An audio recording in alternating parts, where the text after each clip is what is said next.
I'm Prowse-Bishop and this is the Virtual Business Show. There's always lots of discussion in the virtual assistant community around the world about what VAs should be calling themselves. Basically, the problem appears to be that after the term virtual assistant was kind of hijacked by outsourcing companies from cheaper labour countries and emerging economies like China, the Philippines and India, even years after the publication of Tim Ferriss's The 4-Hour Workweek, and the interchanging of virtual assistant and freelancer in online job boards and sites like Upwork, it's no wonder that potential clients are confused about what a virtual assistant actually is and what they do. I was asked this question just recently by a potential client who said, "I've Googled it, but I'm really not much clearer." This client immediately thought of a call center, as many do. In fact, despite the years between first publication and now, he even mentioned Ferriss's book. All this can lead to difficulties when the time comes to negotiate a contract with the client, who can be operating under the misconception that a virtual assistant equates to cheap, and a lack of understanding about what a virtual assistant actually is. To make matters worse, articles emerge from time to time, like one on Productivity 501 that suggested the most common perception of a virtual assistant is someone working in a call center in India. Actually, it's more correct to say this is the most recent perception, not the most common, bearing in mind the VA industry began in the late 1980s and became tech-based in the 90s, decades before Tim Ferriss's book. Compound this with the fact that many people out there calling themselves virtual assistants actually aren't, and we've reached the point where there is so much confusion that many potential clients actually give up, and many professional VAs are truly worried in order to compete with offshore providers, they need to seriously reconsider their rates. These questions are covered in my 3-part series at the podcast on offshore freelancers, so I won't go into them here again, but check those out. AI has also served to muddy the waters, with many calling themselves your virtual assistant, or message bots on sites with pop-ups like, "Hi, I'm Annie, your virtual assistant." This has culminated in VAs now asking, should we call ourselves something else? My answer is most definitely no. Many businesses in the last few years have transitioned to home-based or hybrid work environments, or, for want of a better word, virtual teams. This doesn't help the situation. So let's start with what a VA is not. If you're a web designer providing services remotely, you are not a VA. If you're a graphic designer providing services remotely, you are not a VA. If you provide call center services, you are not a VA. If you're a book editor working from home, you are not a VA. If you coordinate events from your home office, you are not a VA. If you are a copy editor or proofreader working from home, you are not a VA. If you provide remote social media and marketing services for businesses, you are not a VA.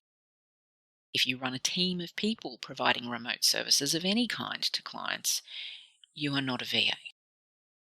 All of these people might provide services virtually, by which they mean remotely from clients, but what they are contractors or freelancers, not virtual assistants. Many VAs, including myself, do provide these types of services as part of their service offering, but the primary difference is a virtual assistant in the original definition. And remember, this is a definition that has been circulating since the early 1990s, is someone who provides remote administration services to clients. This definition has evolved over the years into a little more generally, a highly skilled, independent professional entrepreneur, a business owner who provides remote administrative, technical, and/or creative business support services to clients locally, nationally, or globally. This definition evolved to incorporate those services provided by VAs who expanded their skill set, particularly with the emergence of technologies that enabled them to do so. But note, the first one is administrative. If you don't provide clients with admin-type services, like traditional secretaries of old, you are not a virtual assistant, in my opinion. Again, you are a contractor or freelancer.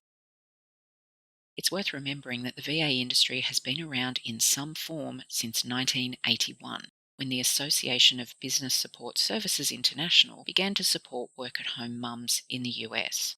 But the term virtual assistant took another 10 years to be coined when Thomas Leonard used it in 1992 to refer to his then remote assistant. But the industry has only been in Australia since the mid-1990s, when the publicly accessible internet became more widely available. So beware anyone telling you that they have over 30 years' experience as a virtual assistant, in Australia at least. It is just not possible. I'll include on the podcast page a link to the first 25-year history of the virtual assistant industry. Many new entrants to the industry are using the term virtual assistant because they've done a course. Many are fresh out of high school. Some are using it because it's just the new catchword and they're trying to take advantage of the buzzwords. You are not a virtual assistant because you can type or make your way around Canva or WordPress or social media. A professional virtual assistant has usually transitioned years of employment in office administration and specialization, working in a particular industry or field in a corporate setting. They've honed their computer skills, been involved in advanced training courses, perhaps managed large offices, and often supervising junior staff, all whilst acting as assistant to the business owner. That's key. They have all at one point or another been assistant to a senior manager or the business owner. They are what's traditionally called executive assistants or personal assistants. This is how I got started before taking the skills I acquired after many years working as an EA and transitioning into my own practice in 2000. Some of these EAs or PAs could also have had responsibility for local area networks, created and maintained corporate websites when those became a thing, or been responsible for planning major events. A virtual assistant will partner with a business owner, sole operator, or other entrepreneur, get a full understanding of their needs, their business, and has a vested interest in helping that client reach their goals in their business. They can help implement procedures and systems to streamline processes for the business, act as a gatekeeper in the traditional way a secretary did, speak to third parties on behalf of the client, schedule appointments, respond to email, arrange travel, book in real-life events, or manage online meetings. In short, they help to give a professional image to the solopreneur or business owner who may not have the time or resources to do it themselves or have their own in-house secretary. This is what is meant by admin. They will, of course, also do things like produce documents, write policies, put together presentations, board papers, minute meetings, and a myriad of other projects as requested from time to time by the client. Some of the other things that virtual assistants often do, and this is by no means an exhaustive list, can include document production or word processing, including letters, reports, spreadsheets, and so on, proofreading and editing services, copywriting, desktop publishing, including newsletters, price lists, menus, flyers, brochures, and advertising materials, bookkeeping, including preparation of BAS if they're registered and meet ATO requirements in Australia, transcription services, so that can be digital tape or shorthand, email response, including monitoring of email accounts either online or via remote access to client computers or using Exchange servers, calendar management, function arrangement, travel, including booking flights, accommodation, rental cars, and so on, telephone answering services, database setup and management, contacts management and customer relationship management, including CRM management, mailouts, virtual office, if the client doesn't have an office of their own, including provision of email address, phone, and post office box, internet research, eBay purchasing and other gift purchasing services, article submissions to online resources, link exchange programs and other internet relationship marketing, web design and updating of sites, word process site management, blog control including setup and posting, forum moderation, web conferencing and VoIP conferencing services, podcasting and audio editing services including podcast management, video editing services, captioning of videos, on-site filing and office management. Some, not all, but certainly some will work on-site from time to time. Association management, secretariat management, presentation preparation in PowerPoint or Keynote, for example, graphics creation, social media management, including setup, posting, and comment moderation, sales funnel creation, including sign-up forms and landing pages, email marketing services, including newsletter creation and automation, help desk services, and training in various software. As I said, this isn't necessarily all a VA can do, and not all VAs provide all these services.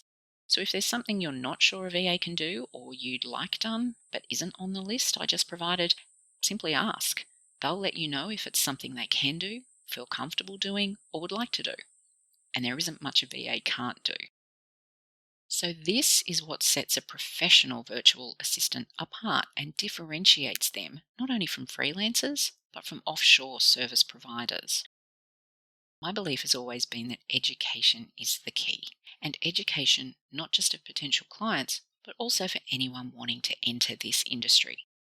The onus rests most decidedly on professional virtual assistants themselves to educate clients, potential clients, and others about the industry and what it is that we do. And more importantly, what differentiates us from the cheaper offshore providers. If you're a VA, a professional VA, even one with a multi-VA practice, which effectively is an agency, it is your responsibility to continually educate potential clients about what it is that sets us apart.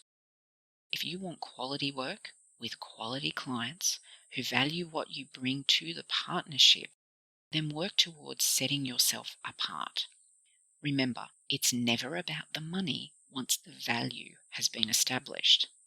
Educate your potential clients on your value to them and the value professional virtual assistants bring. If you're a client looking for quality, professionalism, someone who gets the job done correctly the first time, a real partnership with a professional service provider who is keen to see you succeed and takes a vested interest in your business and its success, then look for a virtual business service provider who fits what you need. Start with the testimonials on their website, which should be from existing or past clients, and they should be verifiable, not just words on a page. Talk to them on the phone or in a Zoom meetup so that you can ask questions and get a feel for the VA, their personality, and the way they work. Personality is paramount in the virtual relationship, as is trust, and you can't get that by relying simply on what's said on a website or social media, which, as we all know, is never about truth, accuracy, or authenticity. I'm not a doctor just because I can put a band-aid on a skinned knee. Similarly, you can't call yourself a professional virtual assistant just because you can type or talk a good game, or your marketing is on point. Fake it till you make it does not work in this industry. Anyone can type these days. Not everyone can bring the value to a business that partnering with a professional virtual assistant can. I think it's time we reclaim the name. I'm Lynn Prowse-Bishop. Thanks so much for listening.